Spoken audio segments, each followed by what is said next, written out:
উঠল কলকাতা শহর সহ পশ্চিমবঙ্গের বিভিন্ন জেলা ও দক্ষিণবঙ্গ। শুক্রবার ঠিক দুপুর 1:30টার সময় কেঁপে উঠল কলকাতা সহ দক্ষিণবঙ্গের বিস্তীর্ণ এলাকা। জেলায় জেলায় কাঁপল ভূতল।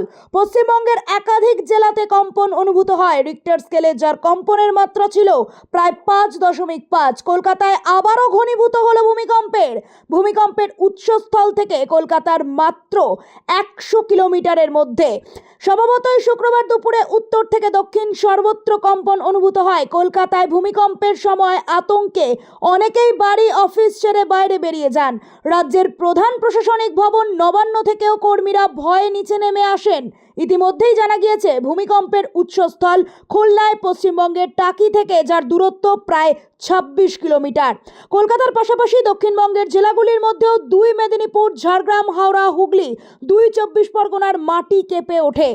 এমনকি নদিয়া, মুর্শিদাবাদ জেলাতেও মৃদু কম্পন অনুভূত হয়। নোবেল বাংলা।